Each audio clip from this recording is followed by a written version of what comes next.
Il n'y a plus ni juif ni grec, il n'y a plus ni esclave ni libre, il n'y a plus ni homme ni femme, car tous vous êtes un en Jésus-Christ. Galates 3, 28.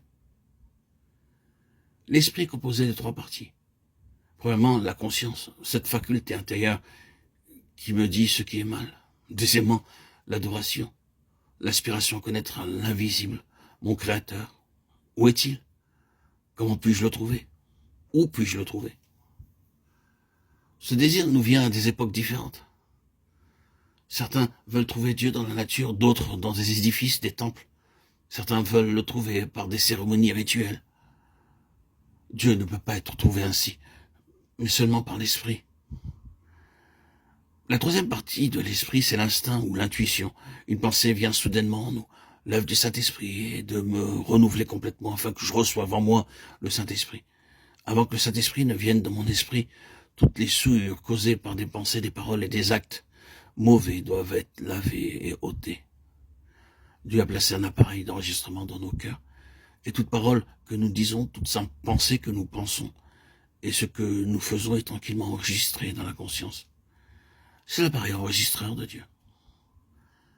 Lorsque je suis intérieurement lavé et purifié par Dieu, par le sang de Christ, le Saint-Esprit vient en moi et fait de moi une nouvelle personne. Ceci s'appelle la régénération et c'est la première grande œuvre du Saint-Esprit.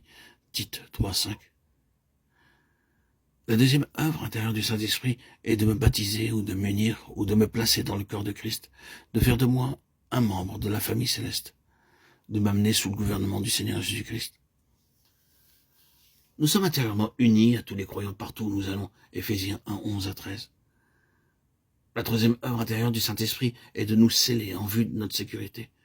Lorsque nous sommes scellés par le Saint-Esprit, nous avons l'assurance que le Seigneur sait toutes choses et qu'il nous protégera de tous les dangers possibles qui nous entourent, lequel nous a aussi marqués d'un sceau et a mis dans nos cœurs les arts de l'Esprit. 2 Corinthiens 1, 22. La quatrième œuvre intérieure du Saint-Esprit, c'est qu'il est le gage de notre héritage. Éphésiens 1, 14, 2 Corinthiens 1, 22. Le Seigneur Jésus-Christ nous a appelés à un grand héritage céleste. 1 Pierre 1, 4.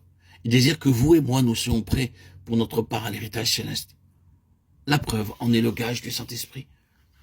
L'esprit de révélation est la cinquième œuvre intérieure du Saint-Esprit, Éphésiens 1, 16 à 20. Le Saint-Esprit m'est donné afin que je sache comment utiliser cette merveilleuse puissance de la résurrection pour tous mes besoins. La sixième œuvre intérieure se trouve dans Éphésiens 3, 16 à 19. Afin que nous soyons puissamment fortifiés par son esprit dans l'homme intérieur, cette œuvre se poursuit dans le croyant. Plus nous sommes fortifiés dans l'homme intérieur, plus nous sommes qualifiés pour être remplis de la plénitude de Dieu. Vérifiez-le.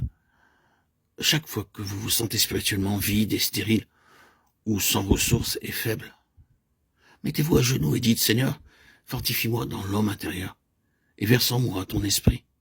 Puis, attendez par la foi. Pour finir, la septième œuvre intérieure du Saint-Esprit en nous est la sanctification, afin qu'il devienne obéissant et qu'il participe à l'aspersion du sang de Jésus-Christ. 1 Pierre 1, 2. La sanctification m'aide à obéir à la parole de Dieu.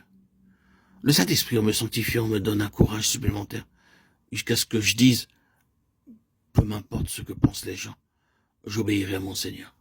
C'est là la vraie sanctification, parce que je sais que tout ce que j'ai n'est que pour lui. La sanctification, c'est aussi l'aspersion du sang de Jésus-Christ.